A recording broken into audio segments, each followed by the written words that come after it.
नमस्कार, मैं आपके साथ माधव प्रसाद और आप देख रहे हैं राष्ट्रीय रिपोर्टर कवरेज न्यूज चैनल। शनिवार को भारतीय जनता पार्टी पूर्व सैनिक प्रकोष्ठ के पदाधिकारियों ने प्रदेश संयोजक कर्नल राजीव रावत के संयोजन और अवध क्षेत्र के संयोजक सीतेश सिंह के साथ लखनऊ लोकसभा चुनाव में भाजपा के प्रत्याशी रक्षा मंत्री राजनाथ सिंह को भारी बहुमत से जिताने की रणनीति में पूर्व सैनिकों की भूमिका के बारे में जानकारी दी। कर्नल राजीव रावत ने बताया कि लखनऊ में लगभग 1.5 लाख पूर्व सैनिकों और उनके परिवार का वोट है। लोकतंत्र के इस महापर्व पर राष्ट्र प्रथम की अवधारणा रखने वाली पार्टी को भारी मतों से जिताने और प्रधानमंत्री नरेंद्र मोदी को रक्षा मंत्री के हाथों को मजबूत करने की अहम भूमिका अदा करें। सदस्यता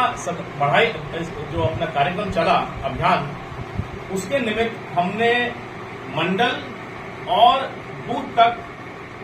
इनको ले जाने का काम किया है। चाहे वो पन्ना प्रमुख हो, चाहे वो शक्ति केंद्र प्रभारी हो, चाहे वो बूथ अध्यक्ष हो, उसके रूप में हमने कोशिश की है कि अधिकतर सैनिक, हमारे पूर्व सैनिक तैनात हों और जब चुनाव का टाइम हो प्रत्येक जिले में, तो ये सक्रिय अपनी भूमिका निभाकर भारतीय जनता पार्टी को जीत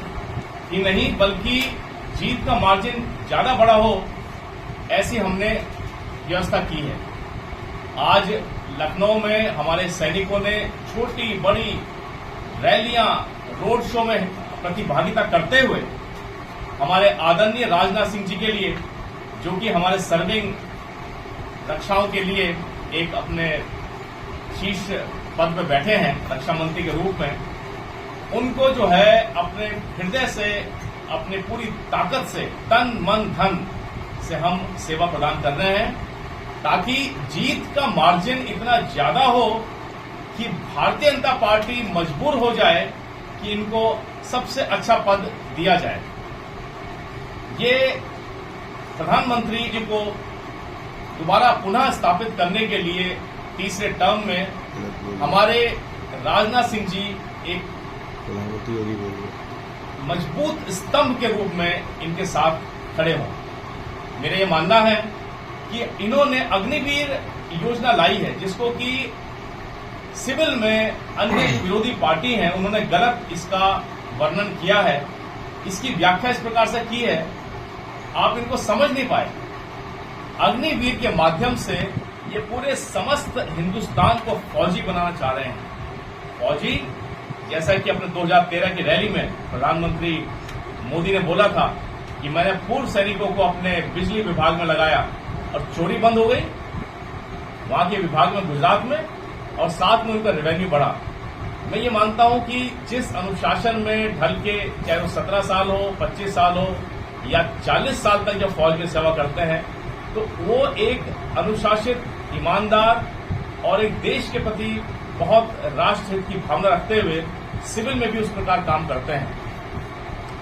इनका 100% अब्जॉर्प्शन की बात हमारे माननीय राजनाथ सिंह ने बोली है, तो किसी को हतोत्साहित होने की जरूरत नहीं है। बच्चे आए, 4 साल तक सेवा करें विद मोडालिटीज, विद मॉडिफिकेशंस। यदि दोबारा एक स्वरूप में आता है, अर्धसैनिक बल में जाएंगे, ये पुलिस में जाएंगे और अन्य सेवाओं में, नौकरियों में ये अपनी प्रतिभागिता देकर राष्ट्र निर्माण में काम करेंगे। मेरा एक और मानना है कि हमारे पूर्व सैनिक यदि सिक्योरिटी एजेंसी में काम कर रहे हैं, तो एक अच्छे सिक्योरिटी उसके लिए काम करते हैं, उनकी तनख्वाह अच्छी हो। और मैं एक और चीज जो मानता हूं कि हमारा जितने 75 जिले मौजूद हैं, मैं आदरणीय सीएम साहब, आदरणीय योगी साहब से प्रार्थना करूंगा, निवेदन करूंगा कि हमारे प्रत्येक जिले में एक सैनिक स्कूल खोलो। सैनिक स्कूल के माध्यम से ये अपनी सेनाओं में, अपने एज एन सिपाही, एज एन ऑफिसर, और यदि किसी अन्य सर्विस में जाते हैं तो एक अच्छी शिक्षा प्राप्त करके, एक अच्छे संस्कार प्राप्त करके सैनिक स्कूल के माध्यम से एक अच्छे नागरिक के रूप में साबित होंगे।